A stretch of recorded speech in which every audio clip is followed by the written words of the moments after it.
우리가 아는 것처럼 어거스틴은 오늘 본문의 말씀에 직면하게 되고 이 본문의 말씀을 맞닥뜨린 후에 큰 아주 강력한 회심을 경험하게 되죠. 그는 독실한 기독교인이었던 어머니 모니카의 간절한 가르침에도 불구하고 방탕한 삶을 살았습니다. 술과 여자에 빠져 살았고 그는 19세 때 사생아를 낳았습니다. 그리고 어머니의 가르침과는 달리 이교적인 어떤 종교 생활에 빠져 있었고 그런 사상들을 추구했습니다. 그러던 어느 날, 그날도 그는 술에 취해 있었습니다. 그런데 어디선가 톨레레게라는 말이 또렷하게 들렸습니다. 그것도 여러 번. 톨레레게, 집어서 읽으라 라는 뜻입니다. 집어서 읽으라. 그는 서재로 들어가서 성경책을 폈고 읽기 시작했습니다. 그것이 오늘 우리가 읽은 본문이에요. 그리고 그는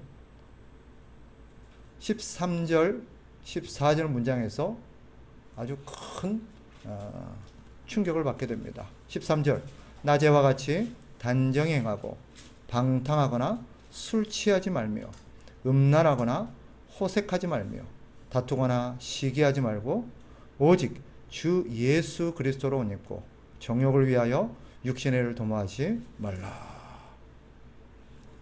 그는 이 본문 앞에서 무너졌고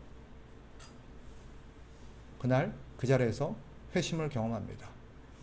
그리고 우리가 아는 것처럼 이후에 기독교 역사상 가장 큰 영향을 끼치는 인물 중에 한 사람이 되었어요.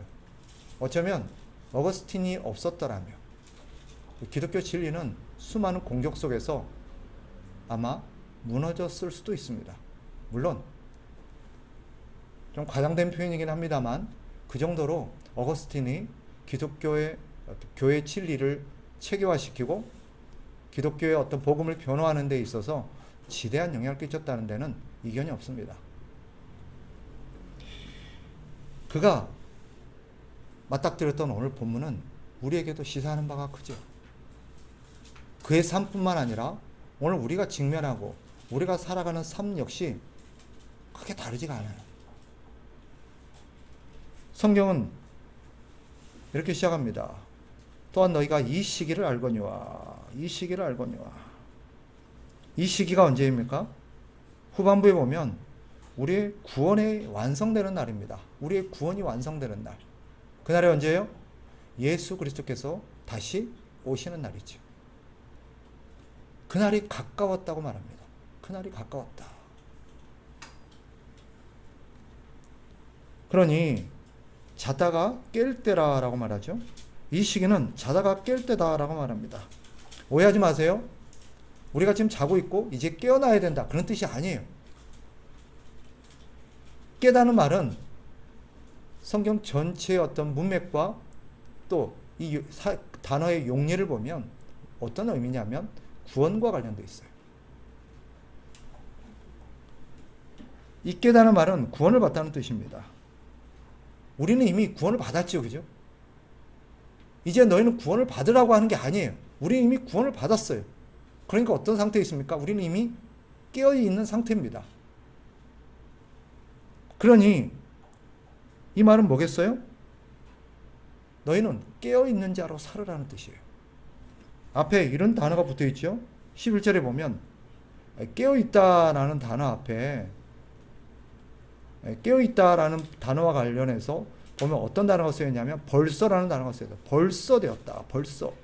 벌써라는 단어가 이미 그때가 되었다는 뜻이에요. 이미 우리는 구원을 받았다는 뜻이에요. 그러니 우리 보고 깨어라라는 뜻은 뭐겠어요?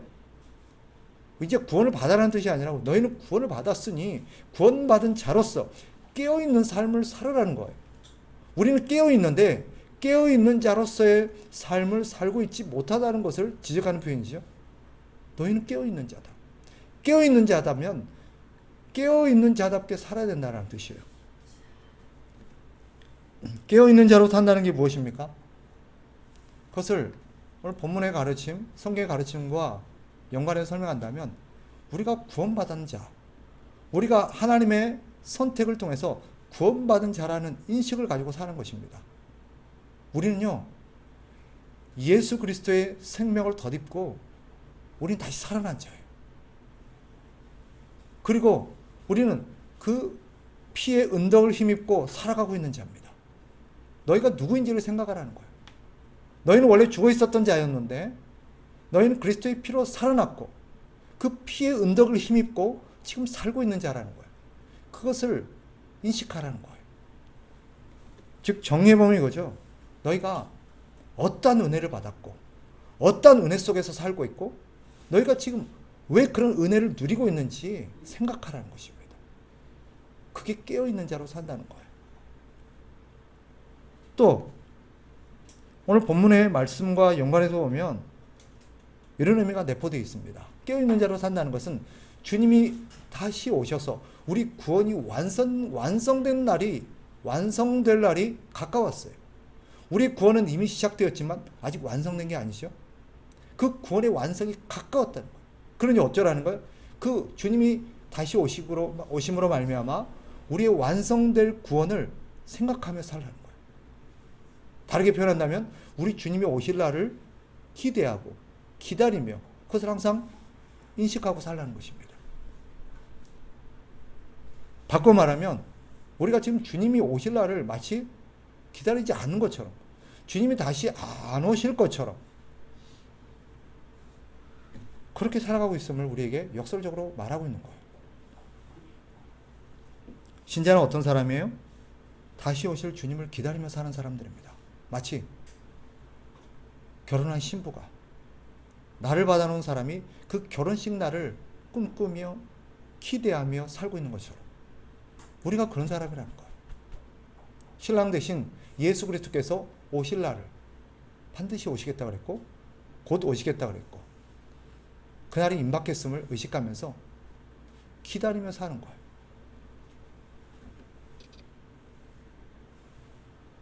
어떠세요? 여러분은 주님이 다시 오실 날을 기다리며 살고 있으세요? 그걸 의식하며 살고 있으십니까? 기다린다는 표현을 많은 사람들이 오해해요. 기다린다 그러면 아무것도 하지 않고 그저 막연히 기다리고 있다는 뜻으로 이해를 하는데 그런 뜻이 아니에요. 성경에서 기다린다는 뜻은 어떤 뜻이에요? 복음서에 보면 우리가 마땅히 해야 될 일을 하면서 주님의 오심을 예비하는 걸 말하는 것입니다. 이 안에는 두 가지 의미가 포함되어 있어요. 주님께서 다시 오실 길을 예비하기 위해서 나 자신을 가꾸고 주님이 우리에게 명령하신 일을 수행하는 거예요. 그게 주님을 기다리는 거예요. 우리가 해야 될 일, 우리가 주님을 기다리면서 다시 오실 주님을 대망하면서 우리가 해야 될 일, 그게 무엇입니까? 여러 가지 표현으로 성경은 설명하고 있지만 오늘 본문의 표현을 빌리면 빛의 갑옷을 입는 거예요. 빛의 갑옷. 12절을 보세요. 이렇게 말하죠. 밤이 깊고 낮이 가까웠으니 그러므로 우리가 어둠의 일을 벗고 빛의 갑옷을 입자.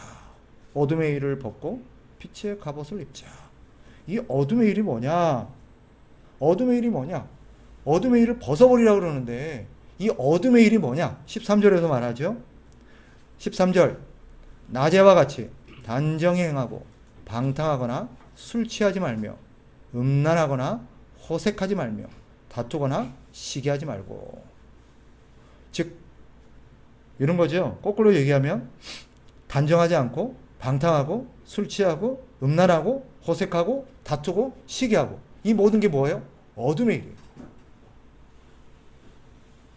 이해를 돕기 위해서 이것이 의미하는 게 무엇인지를 조금 설명을 드릴게요.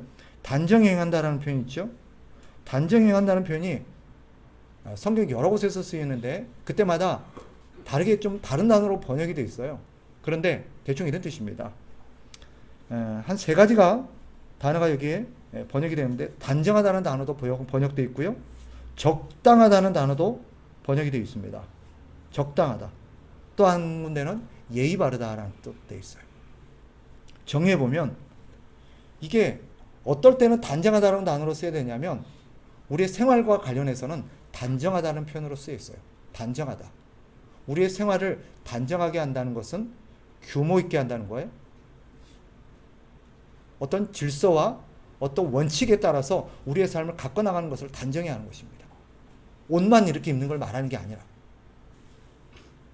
또 적당하게 하다는 표현이 있어요.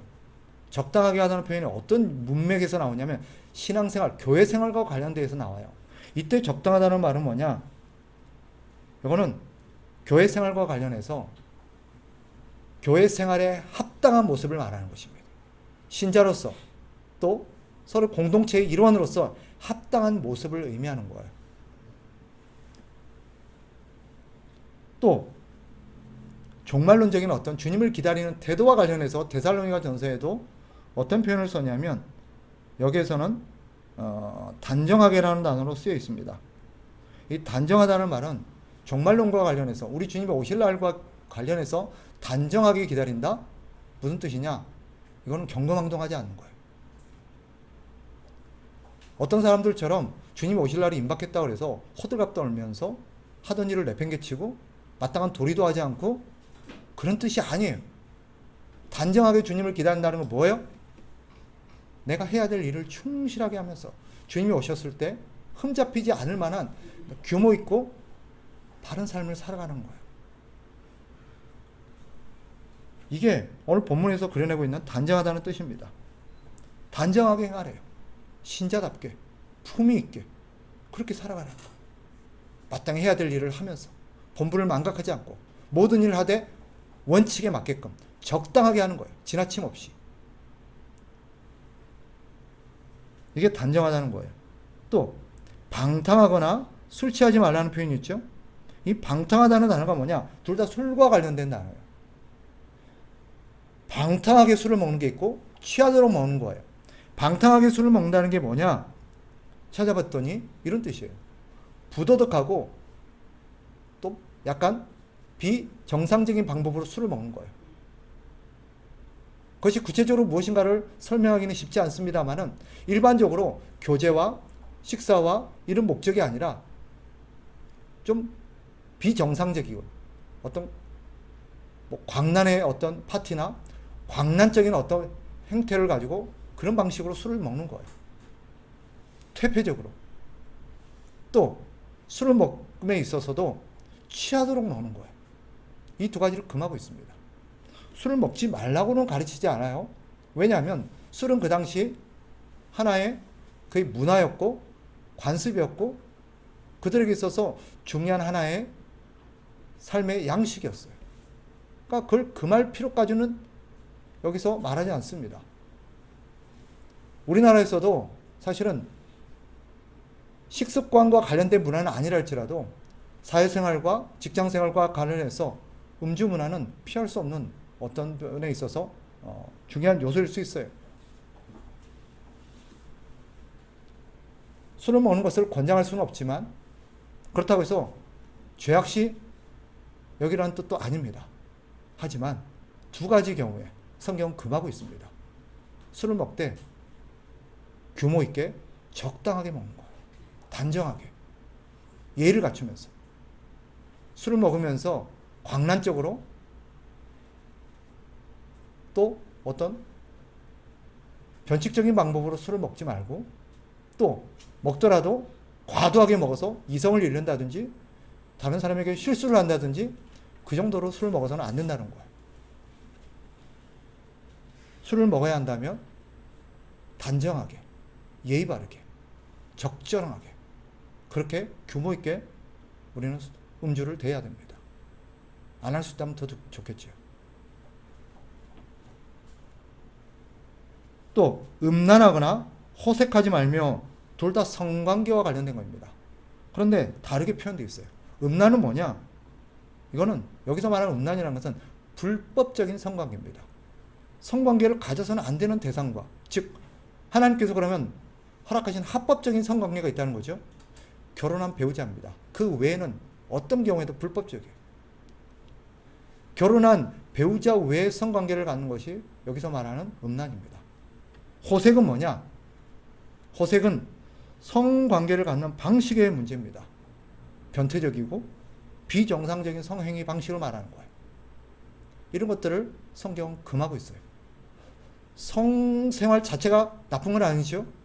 그것은 하나님이 주신 선물일 수 있습니다. 그러나 그것이 과도하게 불법하게 변색적으로 사용될 때 그것은 악이 될 수 있고 죄가 될 수 있습니다. 성경은 그것을 금하고 있는 거예요. 마지막으로 다투거나 시기하는 것 역시 같은 개념입니다. 싸우는 것과 관련되어 있죠. 경쟁하는 것과 관련되어 있습니다. 다투다는 건 뭐예요? 다투다는 것은 자꾸 싸움으로 인해서 분쟁과 불화를 조장하는 거예요. 성경을 금하고 있어요. 싸움 자체가 나쁜 건 아니에요. 싸워야 될 때가 있어요. 주님은 우리에게 싸우라고 말씀하실 때도 있습니다. 악과 싸워야 되고요. 죄와 싸워야 되고 우리는 불법과 싸워야 돼요. 싸움 자체가 나쁜 게 아니에요. 문제는 뭐예요? 그 싸움의 목적입니다. 잘못된 목적을 위해서 싸우는 거예요. 그것이 불화와 또 여러 가지 갈등과 분쟁을 조장하게 된다면 그것은 옳은 게 아니에요.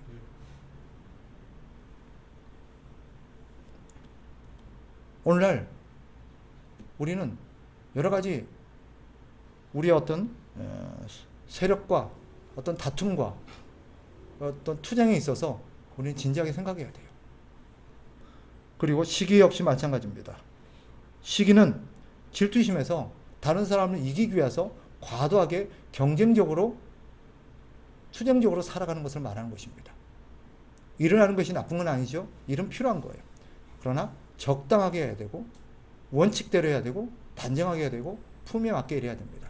그러나 그것이 과도하게 승부욕과 다른 사람을 밟고 일어서고 남을 이기기 위한 어떤 목적으로서 과도하게 일을 행한다면 그 역시 일이 악이 될 수 있어요.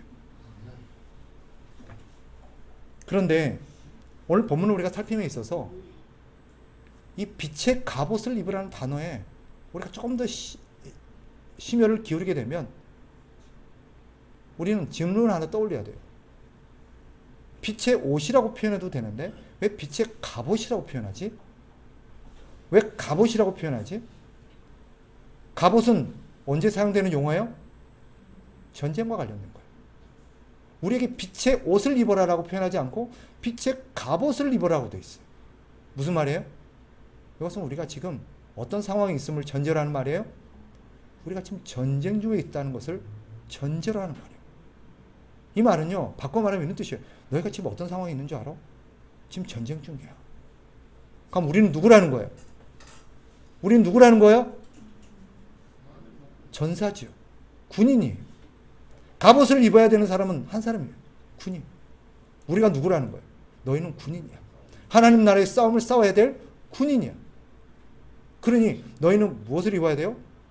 파티복이 아니에요. 신사복이 아니에요. 신자가 입어야 될 중요한 의복 중에 하나가 뭐예요? 갑옷이에요. 빛의 갑옷. 그냥 갑옷이 아니라 빛의 갑옷이에요. 왜 갑옷이라고 표현했을까요? 지금 이런 방탕하고 문란한 생활들은 단순히 우리의 마음의 태도만의 문제가 아니기 때문이에요. 아, 내가 이제 술을 끊어버리고 다시는 내가 술 먹고 취하지 않고 다투지 않고 내가 품을 잃는 삶을 살지 않아야지 내가 개인적으로 각오하고 다짐한다고 되는 문제가 아니에요. 이거는. 왜요? 사실은 그 뒤에 어둠을 조장하는 악의 세력이 있기 때문에 많은 신자들이 착각하는 게 있어요. 자기 어떤 방탕하고 어떤 문란한 생활 뒤에 아, 내가 의지가 약해. 내가 도덕적으로 좀 문제가 있어. 내가 좀 이렇게 각오를 좀 새롭게 해야 될 것 같아. 내 태도의 문제야. 아, 나는 이렇게 정신이 썩었나 봐. 물론 그런 측면이 없진 않아요. 그러나 그것만 갖고는 안 돼요. 성경은 이것이 단순히 우리를 둘러싼 방탕, 우리의 삶의 방탕함의 문제가 단순히 우리가 갖고 있는 도덕적 해이, 단순히 우리의 마음가짐의 문제가 아니라고 말하고 있어요. 왜? 그 뒤에 어둠의 세력들이 우리를 공격한 하나의 전략과 연관되어 있기 때문이에요. 그러니 어떻게 해야 되는 거예요? 우리 마음가짐만 갖고는 안 돼요. 각오만 갖고는 안 돼요. 그런 사람들이 느끼는 게 뭐예요? 작심삼일이지. 우리라고 한 번쯤 그런 각오 안 해본 사람이 있겠어요? 아, 이건 아닌 것 같아요. 난 너무 게을러. 난 너무 이기적이야. 난 너무 싸움 많이 하는 것 같아. 나는 너무 이렇게 잘못 살고 있는 것 같아. 아, 술을 너무 많이 마셔. 이젠 그러지 말아야지. 담배도 끊어야지.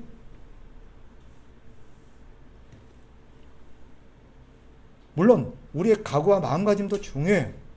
그런 것이 뒷받침 되어야겠죠. 그러나 그것만 갖고는 절대 이 문제를 해결할 수 없습니다. 그래서 어떻게 하래요? 빛의 갑옷을 입으라는 거예요. 그럼 빛의 갑옷이 뭐예요? 빛의 갑옷은 예수 그리스도를 의미합니다. 예수 그리스도. 이 빛의 갑옷은 시간상 우리가 다음에 에베소서를 공부할 때 설명드리겠습니다만은 에베소서 6장에 나오는 하나님의 전신갑주와 동의어입니다. 거기다가 써놓으시면 좋을 것 같아요. 12절 옆에 빛의 갑옷을 입자 옆에다가 에베소서 6장이라고 써놓으세요. 에베소서 6장 10절에서 17절. 이것은 이 빛의 갑옷의 용도와 빛의 갑옷을 통해서 우리가 어떻게 전투해야 되는가 하는 그런 전투에 대한 구체적인 지침들이 6장 10절 이하에 소개되어 있어요. 서서 너희는 진리의 허리띠를 띠고 의의 흉배를 붙이고 이런 표현들 나오잖아요. 여기서는 전투를 강조하기 위함이 아니라 신자로서의 바른 삶의 태도와 생활과 바른 어떤 삶의 모습들을 묘사하기 위한 것에 초점이 있기 때문에 전투적인 측면은 생략하고 있습니다. 그러나 여기서 빛의 갑옷이라는 단어는 에베소서 6장에서 말하고 있는 하나님의 전신갑주와 동의어예요. 그러니 우리가 이 전투에서 승리하기 위해서는 우리의 마음가짐만 갖고는 절대 안 돼요. 절대 이길 수가 없어요. 어떻게 해야 돼요? 우리의 빛의 갑옷을 입어야 돼요. 빛의 갑옷이 뭐라고요? 예수 그리스도입니다. 주님 말씀하셨죠? 나는 세상의 빛이니 나를 따르는 자는 어둠에 다니지 아니하고 생명의 빛을 얻으리라. 나는 세상의 빛이니 나를 따르는 자는 어둠에 다니지 아니하고, 어둠이 뭐라고 그랬어요? 아까 이런 방탕하고 문란하고 해이한 삶이, 이런 삶을 우리가 다니지 아니하고 생명의 빛을 얻으리라. 따라서 정해 보면 빛의 갑옷을 입는다는 것은 어떤 의미겠어요? 그리스도를 우리가 영접하고 그리스도 안에 거하면서 그리스도를 따라 사는 거예요. 이게 빛의 갑옷을 입는 거예요. 그러니까 빛의 갑옷을 입는다는 것은 크게 두 가지 의미를 내포하고 있습니다. 두 가지 진리를 붙들고 사는 거예요. 이걸 명심하셔야 돼요. 첫째는 뭐냐? 우리가 빛의 자녀라고 그러잖아요. 빛의 자녀로 살아가는 것은 오로지 하나님의 예수 그리스도의 은혜 덕분이라는 거예요. 우리가 지금 이런 신분으로서 이렇게 살아가는 것은 우리의 노력과 우리의 의지 때문이 아니에요. 우리의 기질이 남달라서도 아니에요. 예수 그리스도의 십자가의 은혜를 덧입었기 때문이에요. 예수 그리스도께서 우리의 죄와 수치를 가려주셨어요. 마치 그 옛날 에덴에서 선악을 아는 열매를 따먹었던 아담과 하와의 수치를 가려주기 위해서 하나님이 그들에게 뭘 입혀주셨죠? 가죽옷을 입혀주셨던 거죠. 그 가죽옷이 의미하는 게 뭐였어요? 예수 그리스도의 의지, 십자가입니다. 마찬가지예요. 주님은 우리에게 예수 그리스도의 십자가의 보혈의 피를 통해서 우리의 수치를 가려주셨어요. 그래서 우리가 하나님 앞에 당당하고 떳떳하게 살아갈 수 있는 거고, 하나님께 기도할 수 있는 거고, 하나님의 도움을 우리가 요청할 수 있는 거예요. 오해하지 마세요. 하나님이 우리의 수치를 가려줬다는 것은 사람들의 시선으로부터 우리를 가려줬다는 뜻이 아니에요. 가끔 그렇게 말하는 사람들이 있어요. 우리가 사람들의 생각에 도덕적이고 윤리적이고 어떤 끔찍한 죄를 지었어요. 간음을 했다든지 살인을 했다든지 뭐 여러 가지 죄를 지었어요. 사회적으로 지탄받을 만한 죄지요. 그런데 그가 감옥이나 어떤 상황 속에서 극적으로 복음을 듣고 예수 그리스도를 영접했을 수 있어요. 그리고 그 예수 그리스도를 말미암아 하나님으로부터 죄를 용서받았을 수 있어요. 그런데 오해를 해요. 하나님이 나를 용서해 주신 것을 사람과 사람의 관계에 있어서도 모든 문제가 해결되었다고 생각하는 사람들이 많아요. 하나님이 더 이상 나의 죄와 수치를 보지 않기로 결정하신 사건을 다른 사람도 역시 나의 죄와 수치를 보지 않는 것을 의미한다라고 이해하는 사람들이 많아요. 그런 사람들이 주장하고 말하는 게 뭐예요? 하나님이 나를 용서하셨어. 하나님이 나를 용서하셨고 내 죄는 다 씻었어. 그러니 어찌하라는 거예요? 당신이 나를 정죄하지 말라는 거예요. 당신이 나에게 함부로 얘기하지 말라는 거예요. 옳습니까? 아니에요. 착각하는 거예요. 착각하는 거예요. 이것은 하나님과의 우리의 관계를 말하는 거예요. 사람은 여전히 나의 죄와 수치를 기억해요. 사람들은 눈으로부터 우리를 지켜주고 보여주는 게 아니에요. 그러면 우리는 하나님을 대하는 것과 사람을 대할 때 우리는 태도를 달리해야 돼요. 왜냐하면 모든 사람이 하나님이 아니거든요. 따라서 하나님으로부터 용서받은 사람이 가져야 될 태도는 다른 사람들에게 뻔뻔한 거 아니에요. 뭐 하는 거예요? 다른 사람들에게 미안함과 죄송함과 다른 사람들 앞에서 자기의 과거를 부끄러워하는 거예요. 이게 용서받은 자의 마땅한 태도예요. 그런데 어떤 사람들은 하나님으로부터의 용서를 다른 사람을 향한 어떤 용서들로 같이 이해를 해서 뻔뻔하게 행동하는 사람들이 있어요. 그러니까 사람들이 분노해요. 나는 너를 용서한 적이 없는데, 내 문제는 하나도 해결된 게 없는데 누가 너를 용서해요? 그 사람들은 하나님의 용서를 자기가 동일시할 마음이 없어요. 옳은 태도가 아니에요. 하나님으로부터 용서받은 사람은 그 용서받은 것을 다른 사람과의 관계에서는 어떻게 해야 돼요? 부끄러움과 미안함과 수치스러움을 가지고 자기의 죄를 씻고 평생을 그 사람을 위해서 뭐 하는 거예요? 다시 봉사하는 마음으로, 빚을 갚는 마음으로 그렇게 살아야 되는 거예요. 착각하면 안 돼요.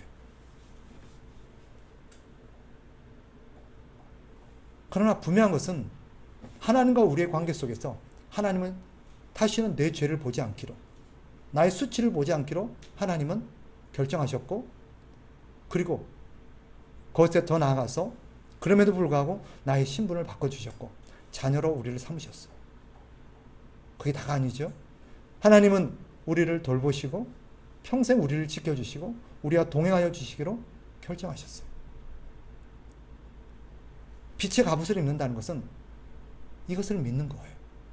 하나님 나를 사랑하시고 나를 용서하시고, 비록 사람들은 나를 지탄할 수 있고 사람들은 나를 여전히 용서하지 않을 수 있고 사람들은 나를 미워할 수 있지만 하나님은 나를 받아주시고 하나님은 나를 사랑해 주시고 하나님 끝까지 나와 함께 해주시고 나를 돌봐주신다는 믿음, 이 믿음을 붙드는 것이 빛의 갑옷을 입는 거예요. 그럴 때 다른 사람들의 지탄으로부터 나 자신을 지켜낼 수 있어요. 가끔요, 사단은, 악한 세력은 우리를 어떻게 공격하냐면 우리의 마음을 공격해요. 우리의 마음을. 그래서 하나님의 전신갑주 빛의 갑옷의 특징 중에 하나가 뭐예요? 우리의 마음을 보호하는 의의 흉배가 들어있는 거예요. 왜냐하면 사람들의 말은 자꾸 우리의 마음을 상하게 하고 낙심시키고 우리의 감정을 무너뜨려요. 의욕을 떨어뜨려요. 비관하게 만들어요. 실망하게 만들어요. 포기하게 만들어요. 그래서 하나님을 의지하지 못하게, 믿지 못하게, 신뢰하지 못하게 만들어요. 우리는 그것으로부터 우리 자신을 지켜내기 위해서는 빛의 갑옷을 입어야 돼요. 이 빛의 갑옷이 하는 중요한 역할 중에 하나가 뭐예요? 우리의 마음을 지켜주는 거예요. 뭐로부터? 복음의 진리로. 하나님이 여전히 나를 사랑해. 너는 변함없는 내 자녀야. 나는 너와 끝까지 함께 할 거야. 그리고 반드시 너를 나의 집으로 인도할 거야. 이게 빛의 갑옷을 입는 거예요. 왜냐하면 우리는 살다 보면요, 실수를 많이 해요. 잘못을 많이 저질러요. 그때 마귀는 우리를 낙심시킵니다. 우리를 지킬 수 있는 것은 우리의 각오가 아니에요. 우리 의지가 아니에요. 바로 빛의 갑옷이에요. 한 가지 더. 빛의 갑옷을 입는다는 것은 무슨 뜻이냐? 거기에는요, 또 한 가지가 따라요. 하나님의 약속과 하나님의 사랑의 돌보심도 있지만 거기에는 우리의 책임도 따릅니다. 갑옷을 입었으면 어떻게 해야 돼요? 보호만 받아야 돼요? 갑옷을 입는다는 건 목적이 뭐예요? 첫째는 나를 보호하는 거지, 그죠? 적의 공격으로부터 나를 보호하는 거예요. 갑옷만 입고서 나는 이제 보호를 받았으니까 가만히 있으면 되나요? 아니에요. 갑옷을 입는 데는 책임도 따라요. 역할도 따라요. 그게 뭐예요? 싸우는 거예요. 싸우는 거예요. 가서 싸워야지, 입었으니까. 그 싸움이 뭐예요?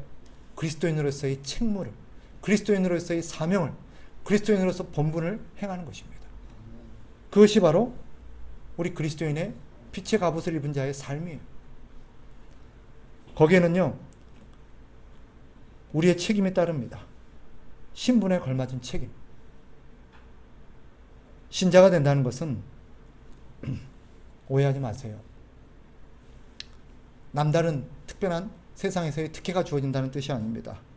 예를 들면 예수 안 믿는 사람들보다 더 좋은 조건에서 살게 된다든지, 더 머리가 좋다든지, 더 건강하다든지, 고난이 적다든지, 일이 더 잘 풀린다든지, 그런 뜻이 아니에요.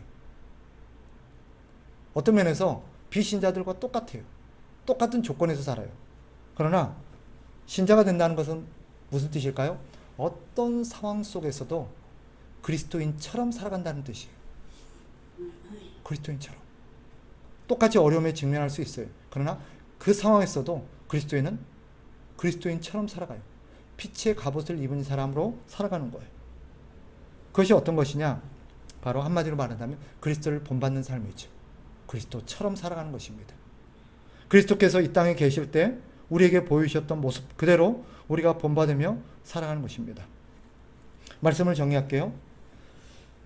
오늘 성경은 우리에게 우리 주님이 오실 때가 가까웠고 우리 구원이 완성될 날이 가까웠다는 것입니다. 그러니 우리는 깨어있는 자로 살아가야 된다라고 말해요. 깨어있는 자로 살아간다는 그것은 빛의 갑옷을 입고 사는 것입니다. 빛의 갑옷을 우리는 입었어요. 문제는 자신이 빛의 갑옷을 입은 그 사실을 망각한다거나 자신이 입은 빛의 갑옷의 용도를 잊어버리고 있는 거예요. 다시금 여러분에게 상기시킵니다. 저와 여러분에게는 하나님께서 빛의 갑옷을 입혀주실 것이 아니라 입혀주셨음을 믿으시기 바라요. 우리는 빛의 갑옷을 입었어요. 이것은요, 우리를 보여줄 겁니다. 뭘로부터? 하나님의 무서운 심판으로부터. 하나님의 진노로부터. 비록 사람들의 시선과 사람들의 어떤 것으로부터는 지켜주지 못할 수 있어요. 그러나 하나님은 하나님의 심판과 하나님의 진노로부터 우리를 지켜줍니다. 진짜 무서운 건 그거예요. 뿐만 아니라 빛의 갑옷은 우리에게 하나님의 약속을 또한 가져다 줍니다.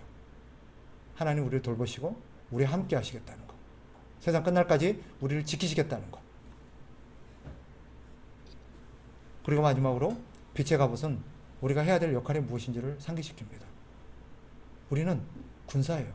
싸워야 돼요. 어떻게? 세상에 이 빛을 비추는 거지. 빛을 비춘다는 건 뭐예요? 그리스도를 증거하는 것입니다. 예수 그리스도를 증거해서 또 다른 사람들이 빛의 갑옷을 입게 만드는 거예요. 그래서 내가 구원받고 보호받았던 것처럼 그 사람 역시 하나님의 진노로부터 보호를 받고 하나님의 진노로부터 건짐을 받게 하는 것이 우리의 사명이에요. 빛의 전사들입니다. 저와 여러분은 빛의 전사들이에요. 빛의 갑옷을 입고 빛의 갑옷을 입은 자로서 살아가는 저와 여러분 되시기를 주의 이름으로 축복합니다. 기도하겠습니다.